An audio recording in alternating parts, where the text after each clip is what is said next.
Hello everyone, मैं अनिल कुमार सिंह स्वागत करता हूं आपका आपके यूट्यूब चैनल विश्व भारती क्लासेस में।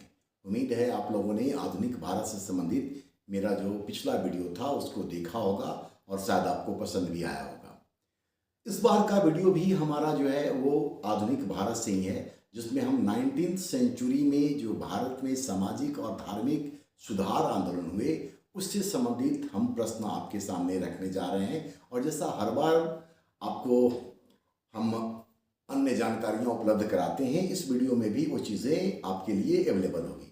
अमूमन मेरा वीडियो थोड़ा लंबा हो जाता है, कारण ये होता है कि आपको हम कई सारी महत्वपूर्ण जानकारियाँ देना चाहते हैं, तो बेहतर ये होगा कि आप वीडियो को पूरा देखें ताकि आप उसका पूरा लाभ उठा सकें।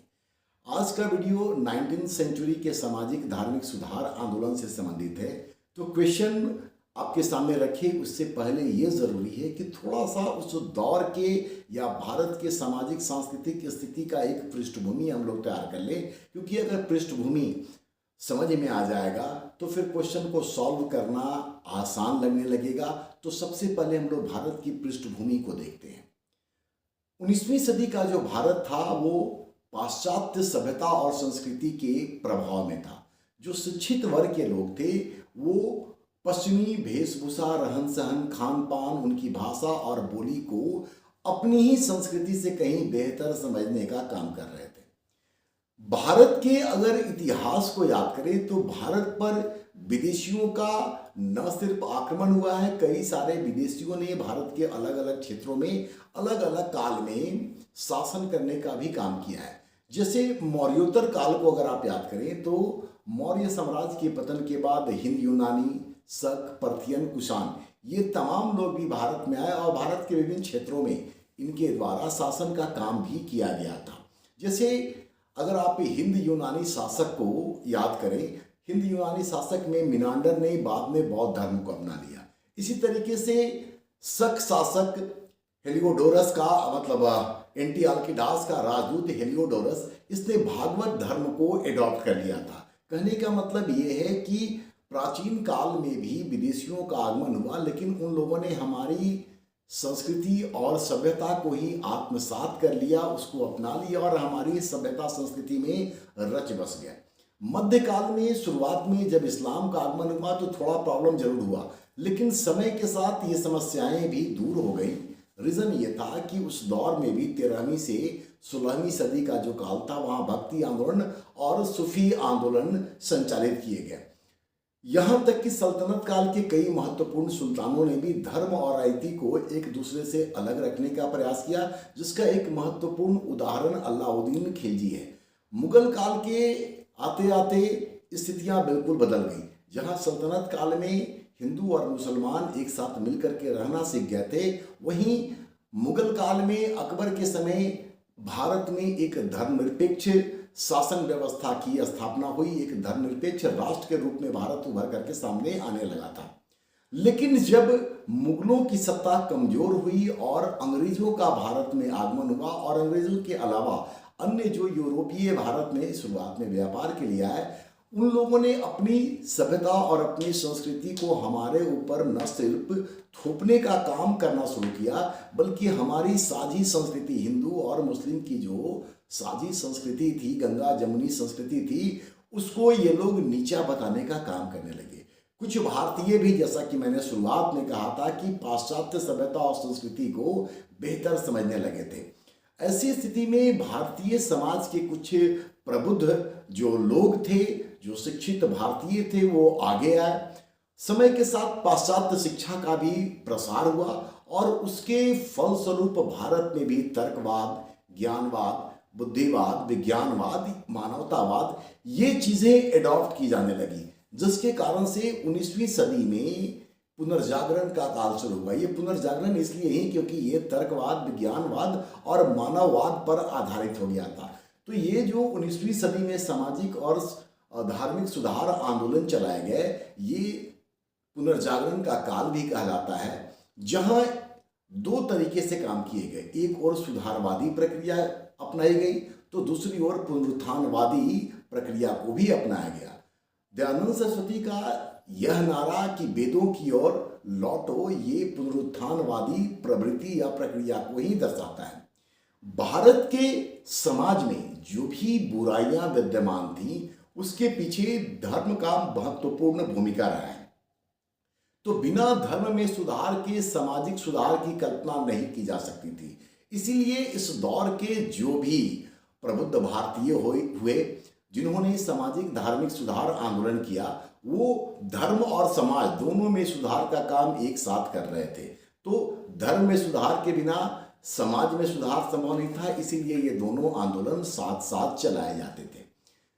भारत में कई सारे सामाजिक धार्मिक सुधार आंदोलन चलाए गए जो न सिर्फ हिंदू धर्म से बल्कि इस्लाम से संबंधित, सिख धर्म से संबंधित, पारसी धर्म से संबंधित भी चलाए गए। लेकिन जितनी सफलता हिंदू धर्म के सामाजिक धार्मिक सुधार आंदोलन को मिली, उतनी सफलता अन्य धर्मावलंबियों को प्राप्त नहीं हो सकी थी। खैर, ये इसकी एक सामान्य पृष्ठभूमि थी। अभी इसके बाद हम लोग क्वेश्चन का सिलसिला शुरू करेंगे। जैसा कि हर बार हम आपके लिए 11 क्वेश्चन रखते हैं, वही 11 क्वेश्चन आपके सामने रखा जाएगा। लेकिन फिर से हम दोहरा दें कि इसका अगर पूरा लाभ उठाना है तो आप वीडियो को पूरा अवश्य देखें। तो चलिए क्वेश्चन के लिए आप तैयार हो जाइए।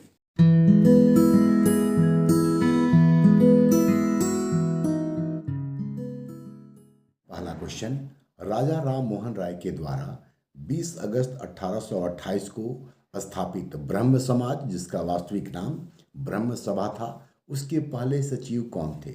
ऑप्शन देखिए। उसके पहले राजा राम मोहन राय के विषय में थोड़ी सी जानकारी हासिल कर लें। उन्हें आधुनिक भारत का जनक कहा जाता है। पटना और वाराणसी में उन्होंने अपनी प्रारंभिक शिक्षा ग्रहण की थी। जॉन डिग्बी से बाद में उन्होंने अंग्रेजी सीखा क्योंकि वो ब्रिटिश ईस्ट इंडिया कंपनी में भी काम कर रहे थे। 1809 में उन्होंने तुहफत उल मुबाहिदीन, जिसको अंग्रेजी में ए गिफ्ट टू मोनोथिस्ट और हिंदी में एकेश्वरवादियों को उपहार कहा जाता है, की रचना की। 1814 में उन्होंने आत्मीय सभा का गठन किया। 1820 में उन्होंने द परसेप्ट्स ऑफ जीसस तथा the guide to peace and happiness नामक पुस्तक की रचना की। 1821 में उनके द्वारा बंगला भाषा में संवाद कौमुदी और 1822 में फारसी भाषा में मिरातुल अखबार की रचना की गई थी। 1817 में उन्होंने डेविड हेयर को हिंदू कॉलेज खोलने में मदद किया था, जो आगे चलकर के प्रेसिडेंसी कॉलेज के नाम से जाना गया। 1825 में राजा राम मोहन राय ने कलकत्ता में वेदांत कॉलेज की स्थापना की थी और 1830 में अकबर सेकंड, जो उत्तर मुगल बादशाह था, उसकी पैरवी के लिए इंग्लैंड गए थे ताकि उसके पेंशन के संदर्भ में बात की जा सके, उसको बढ़ाने के संदर्भ में बात की जा सके। और वहाँ वो इंग्लैंड के राजा या ब्रिटेन के राजा विलियम फोर्थ से मिले थे। बाद में उनकी मृत्यु इंग्लैंड के ही ब्रिस्टल शहर में 1833 में हो गई। यहाँ ये भी जान लें कि समुद्र पार करके विदेश जाने वाले वो पहले भारतीय थे। अब हम लोग आते हैं वापस ऑप्शन पर। Option A Radhakant Dev, B Tarachand Chakravarti और सी केशव चंद्र सेन। सही उत्तर है इसका बी ताराचंद्र चक्रवर्ती। थोड़ी सी जानकारी राधाकांत देव के संदर्भ में। ये राजा राम मोहन राय के विरोधी थे और ब्रह्म समाज के विरोध में उन्होंने धर्म सभा नामक संगठन का निर्माण किया और समाचार चंद्रिका का प्रकाशन किया तथा उस पत्रिका के माध्यम से राजा राम मोहन राय के ब्रह्म समाज का वो विरोध करते थे और बदले में ब्रह्म समाज इसका जवाब अपनी पत्रिका संवाद कौमुदी, जो कि बंगला भाषा में थी, उसके माध्यम से देता था। तो खैर इसका उत्तर सही है बी ताराचंद चक्रवर्ती। सेकेंड क्वेश्चन पर अब हम लोग आते हैं। क्वेश्चन नंबर 2, केशव चंद्र सेन के संबंध में कौन कौन सी बात सही है? यहाँ एक से अधिक ऑप्शन हैं जिसको कि आपको चूज करना है। 1 नंबर, उन्होंने संगत सभा, जिसको कि मैत्री संघ कहते थे, का गठन किया।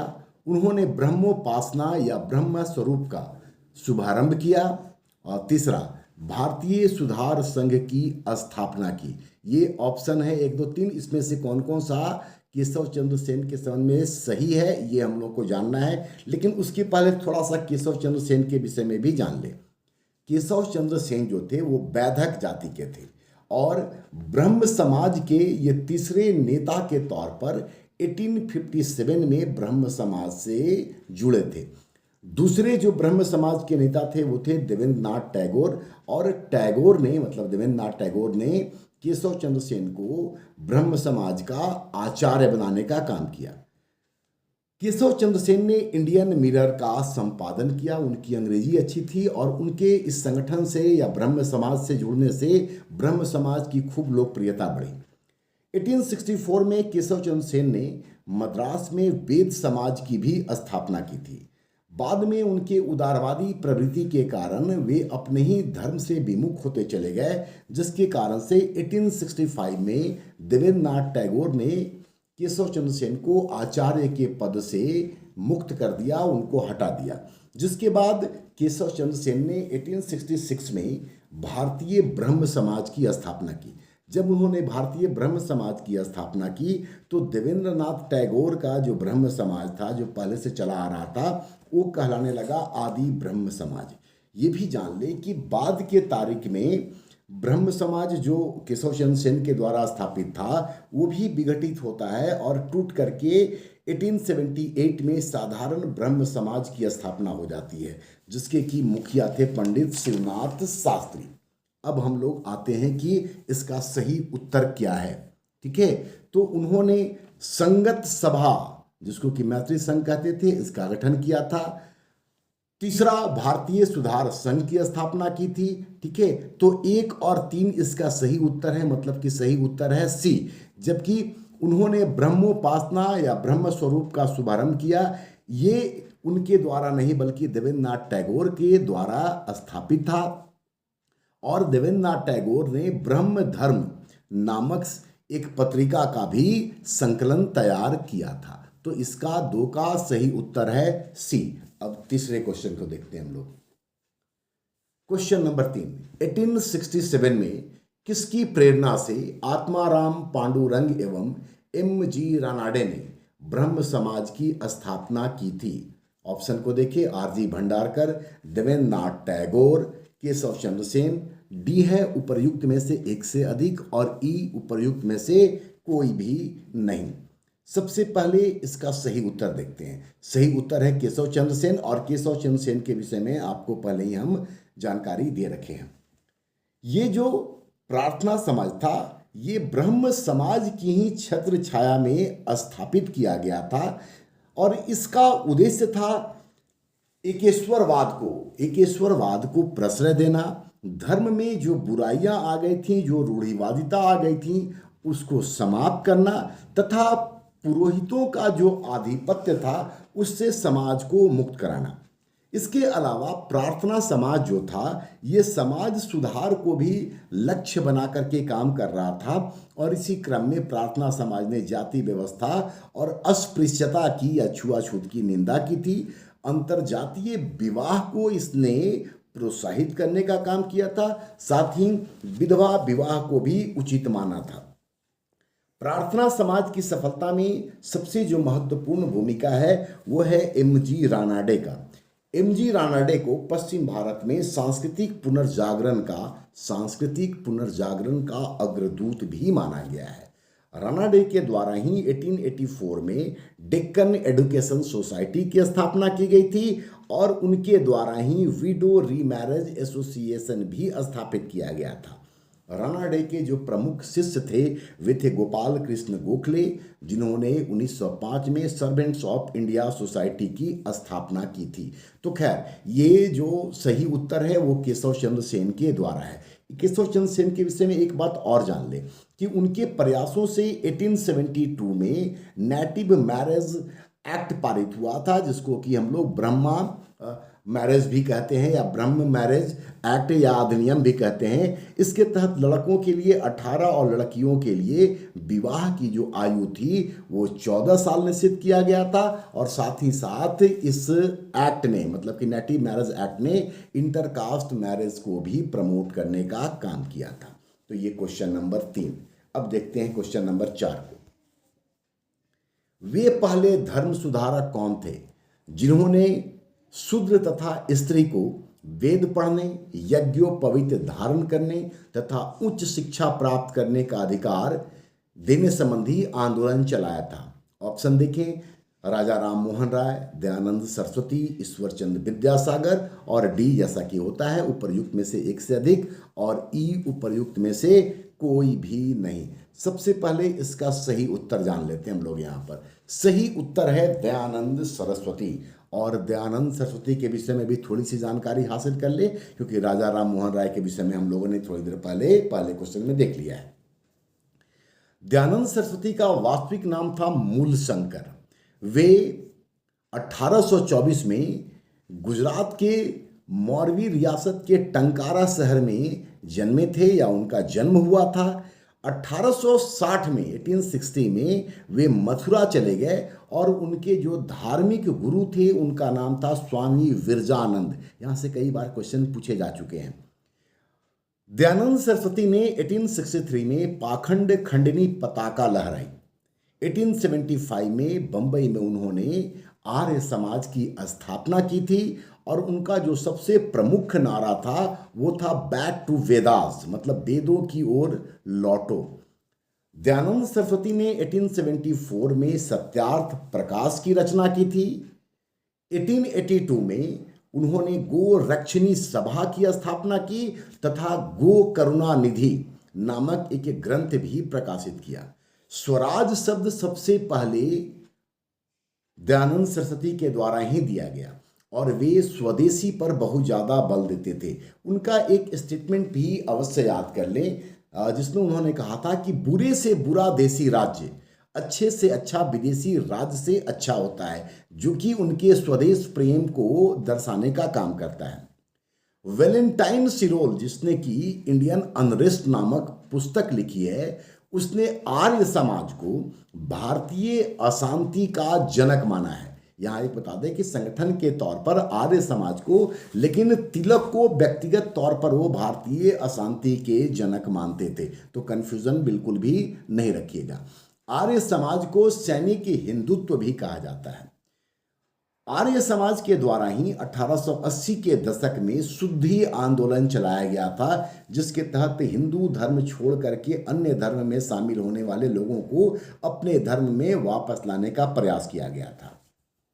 आर्य समाज की अप्रत्यक्ष रूप से आलोचना इस कारण से भी की जाती है क्योंकि इसने हिंदू कट्टरवाद को बढ़ावा देने का काम किया, जिसके कारण से सांप्रदायिकता को बढ़ावा मिला था। ठीक है, तो अब थोड़ा सा जान ले हम लोग ईश्वरचंद विद्यासागर के विषय में भी। 19वीं शताब्दी में ये बंगाल के एक महत्वपूर्ण सुधारक हुए। राजा राम मोहन राय के बाद इनको दूसरा महत्वपूर्ण सुधारक माना जाता है। 1820 में इनका एक गरीब ब्राह्मण परिवार में जन्म हुआ था। ईश्वरचंद विद्यासागर का सबसे जो महत्वपूर्ण कार्य है वो ये माना जाता है कि उन्होंने स्त्रियों की दशा में सुधार का भरपूर प्रयास किया। उनके प्रयासों से ही 1856 में विधवा पुनर्विवाह अधिनियम, विडो रीमैरिज एक्ट पारित हुआ था लॉर्ड कैनिंग के समय में। 1849 में कलकत्ता में उन्होंने बेथुन स्कूल की स्थापना की थी। हेनरी बिबियन डेरेजियो और राजा राम मोहन राय का ईश्वरचंद विद्यासागर पर गहरा प्रभाव था।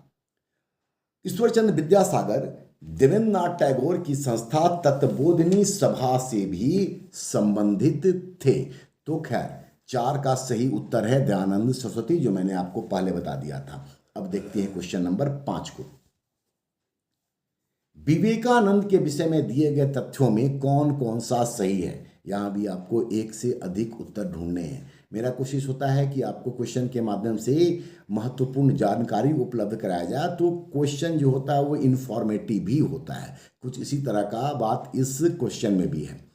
तो उनके विषय में क्या क्या सही है? 1 नंबर, पहले वे साधारण ब्रह्म समाज के समर्थक थे। साधारण ब्रह्म समाज के संदर्भ में आपको हम पहले वाले क्वेश्चन में बता रखे हैं, तो ये उससे संबंधित थे। केशव चंद्र सेन के विरोधियों ने साधारण ब्रह्म समाज की स्थापना की थी, जो हम आपको बता दिए हैं।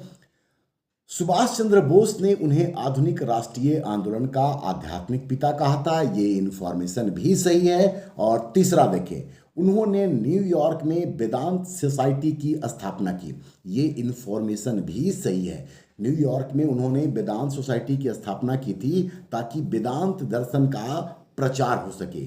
और इस वेदांत सोसाइटी की स्थापना उन्होंने 1896 में की थी। उसके बाद जब वो भारत लौटे थे तो 1896-97 में उन्होंने रामकृष्ण मिशन की स्थापना की थी। तो चूंकि तीनों ही बातें सही हैं, इसलिए इसका उत्तर बी हो जाएगा, 1, 2, 3 जिसमें मेंशन्ड है।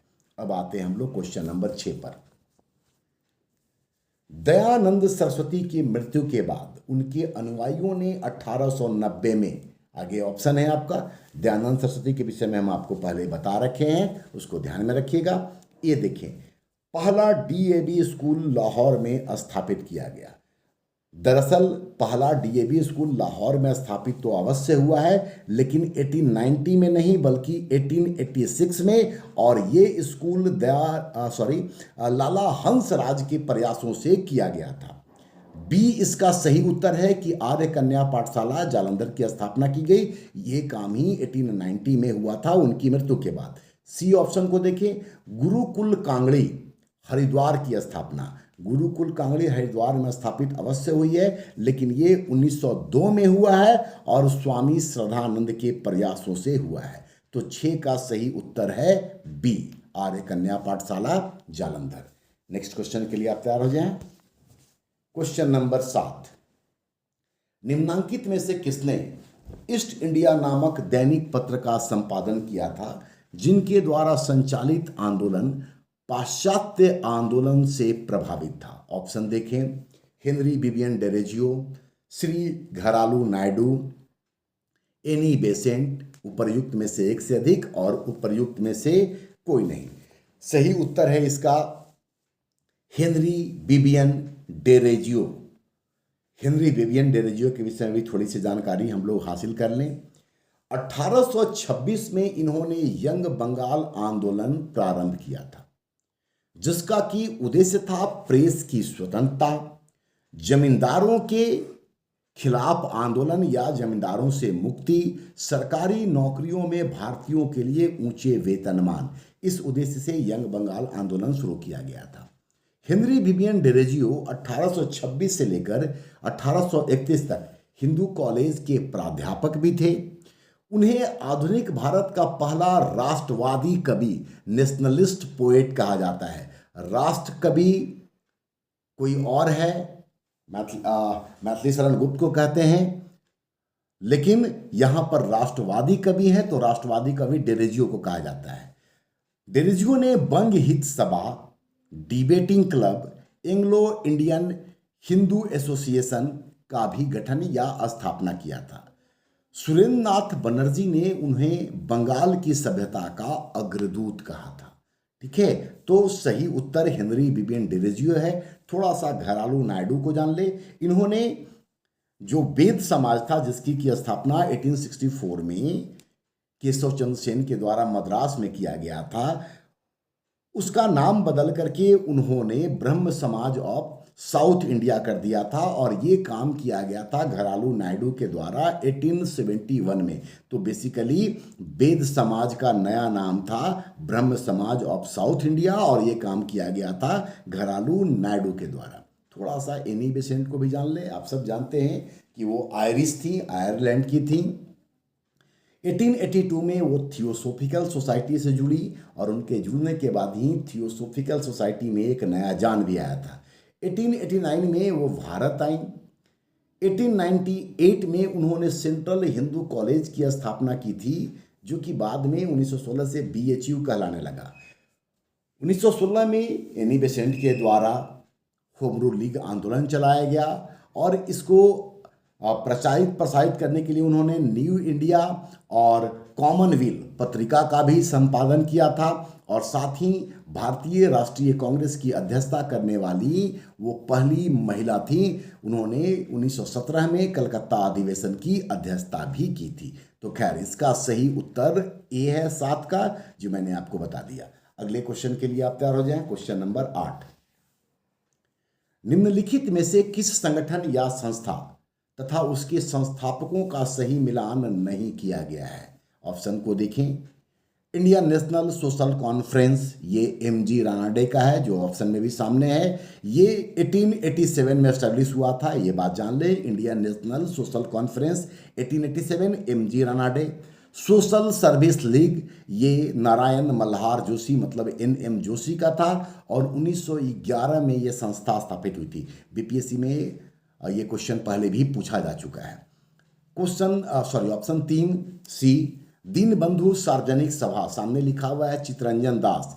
दीनबंधु सार्वजनिक सभा, इसके संस्थापक थे ज्योतिबा फुले, जिन्होंने 1884 में इसकी स्थापना की थी। और ज्योतिबा फुले के संदर्भ में हम पिछले वीडियो में, जहां आधुनिक भारत से संबंधित ऑब्जेक्टिव पूछा गया था, उसमें मैंने आपको बताने का काम किया था, और ज्योतिबा फुले के संदर्भ में अन्य जानकारियां भी आपको प्रदान की गई हैं। ठीक है, तो इसका सही उत्तर है सी, क्योंकि यही सही नहीं है।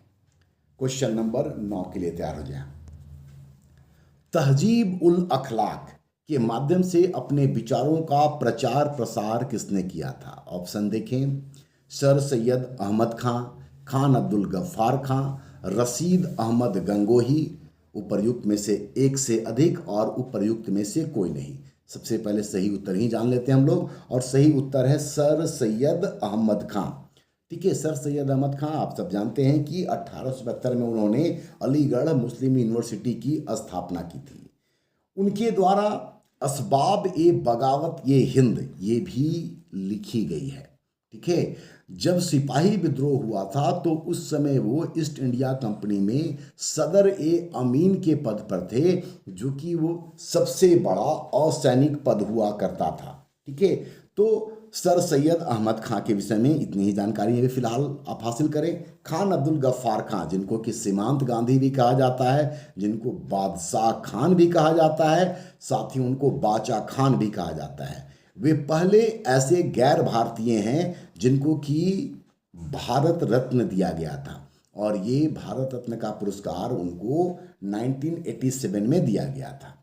फ्रीडम मूवमेंट के दौरान 1929 में इन्होंने खुदाई खिदमतगार, जिसको कि रेड शर्ट या लाल कुर्ती भी कहते हैं, उस संगठन का निर्माण किया था। उनके द्वारा लिखी गई एक जो महत्वपूर्ण पुस्तक है, जो उनकी ऑटोबायोग्राफी भी है, उसका नाम है my life and a struggle. ये पुस्तक 1969 में प्रकाशित हुई थी। रशीद अहमद गंगोही, ये देवबंद आंदोलन, जो कि 1866-67 में सहारनपुर में स्थापित हुआ था, उसके संस्थापक में से एक थे, क्योंकि उनके साथ कासिम ननौरवी भी थे, जिन्होंने देवबंद आंदोलन की शुरुआत की थी सहारनपुर में। ये जो देवबंद आंदोलन था, इसने इंडियन नेशनल कांग्रेस का समर्थन किया था। साथ ही सर सैयद अहमद खां, जो कि अंग्रेजों के समर्थक थे, उनके द्वारा स्थापित संगठन United India patriotic association, United India patriotic association और यूनाइटेड एंग्लो ओरिएंटल एसोसिएशन, इसका उन्होंने विरोध किया था, और इस संगठन के खिलाफ देवबंद आंदोलन ने फतवा जारी करने का काम किया था। अब आते हैं हम लोग क्वेश्चन नंबर 10 पर। पारसी समाज सुधारक बी.एम. मालाबारी का संबंध था। ऑप्शन ए, राष्ट्रगोप्तार पत्रिका के संपादन से। सम्मति विवाह अधिनियम 1891 से, इसको अंग्रेजी में भी जान ले, एज ऑफ कंसेंट एक्ट बोलते हैं इसको, ऑप्शन बी को। तीसरा है तरुण स्त्री सभा की स्थापना से, और डी और ई परंपरागत रूप से वैसे ही है, एक से अधिक, और इनमें से कोई नहीं। सही उत्तर जान लेते हैं पहले हम लोग। सम्मति विवाह अधिनियम मतलब एज ऑफ कंसेंट एक्ट, इसको पारित करने से संबंधित हैं बी.एम. मालाबारी। इस कानून के तहत 12 वर्ष से कम उम्र की कन्याओं के विवाह पर प्रतिबंध लगा दिया गया था। मतलब कि बी.एम. मालाबारी का जो मुख्य भूमिका है वो बाल विवाह से संबंधित है। राष्ट्रगोफ्तार पत्रिका, ये रहनुमाई माजदसायन सभा, जो कि पारसी धर्म में सुधार से संबंधित संगठन था, उससे संबंधित पत्रिका है, जिसका उद्देश्य था कि पारसियों तक धर्म सुधार से संबंधित या सामाजिक सुधार से संबंधित मैसेज पहुंचाया जा सके। दादा भाई नौरोजी, फरदोनजी कामा, आर के कामा, एस एस बंगाली आदि जो थे वो राष्ट्र गुफ्तार पत्रिका के संपादन से संबंधित थे। और तरुण स्त्री सभा ये ईसाई धर्म प्रचारकों के द्वारा स्त्री शिक्षा के लिए किया जाने वाला पहला प्रयास था। तो बी एम मालावारी का संबंध यहाँ है बी से, एज ऑफ कंसेंट एक्ट 1891 से। और अब इस सेट के आखिरी क्वेश्चन में, उम्मीद है क्वेश्चन देखने से पहले एक बार आपसे पूछें कि आपको कुछ महत्वपूर्ण जानकारी मिली होगी। जो भी बातें बताई जा रही हैं वो न सिर्फ स्टेट पीसीएस बल्कि यूपीएससी और उसके अलावा अन्य जो कॉम्पिटिटिव एग्जाम है वहाँ भी आपके लिए अत्यंत उपयोगी सिद्ध हो सकते हैं। तो लिखने का काम, नोट करने का काम जरूर कीजिएगा। चलिए आखिरी क्वेश्चन को देखते हैं हम लोग। Question number 11, depressed class mission society of India की स्थापना 1906 में किसके द्वारा की गई? ऑप्शन प्रार्थना समाज, बी बी आर शिंदे, सी अंबेडकर और डी और ई उपर्युक्त में से एक से अधिक और इनमें से कोई नहीं। सही उत्तर है इसका वी आर शिंदे। क्वेश्चन था depressed class mission society of India 1906 की स्थापना किसने? तो वी आर शिंदे के द्वारा किया गया। यहाँ ये भी जान ले कि प्रार्थना समाज के द्वारा भी उसी वर्ष मतलब 1906 में ही डिप्रेस्ड क्लास मिशन की स्थापना की गई है, लेकिन दोनों नामों में अंतर है। तो जल्दबाजी में ऐसे क्वेश्चन को गलती मत कीजिएगा। Depressed class mission society of India B R Shinde, depressed class mission दोनों एक ही साल है 1906 में, वो प्रार्थना समाज के द्वारा। अंबेडकर ने भी 1942 में शेड्यूल कास्ट फेडरेशन की स्थापना की थी, जिसको कि all India depressed class association कहा जाता है। तो वो 1942 में किया गया था। तो बाकी के संदर्भ में भी जो नाम से मिलते जुलते हैं मैंने आपको जानकारी उपलब्ध करा दी। इसका सही उत्तर है बी वी आर शिंदे। उम्मीद है आपने सारे क्वेश्चन देखे होंगे और उस क्वेश्चन के साथ न सिर्फ सही आंसर का आपको जानकारी हुआ होगा, बल्कि जो इन्फॉर्मेशन हम आपके लिए लेकर आए थे वो इन्फॉर्मेशन भी आपके लिए उपयोगी होगा। आप प्रायः देखेंगे कि सेक्शन से क्वेश्चन पूछे जाते हैं तो बेहतर होगा कि आप नोट भी कर लें और उन चीज़ों को याद करके रखें, ताकि कल की तारीख में परीक्षा में अगर उससे जुड़े हुए सवाल आपके सामने आए तो आप सही करने की स्थिति में हो। देखिए ये चैनल छोटा है, बहुत कम व्यूअर हैं हमारे, लेकिन जो लोग देखते हैं वो अपनी प्रतिक्रिया अवश्य दें। और जैसा कि मैंने पिछले वीडियो में कहा था कि अगर आपको कोई पर्टिकुलर सेक्शन से क्वेश्चन चाहिए तो आप ज़रूर लिख करके भेजें, हम आपके लिए निश्चित तौर पर लेकर के आएंगे। तो देखते रहिए, जुड़े रहिए। आप सबका बहुत बहुत धन्यवाद।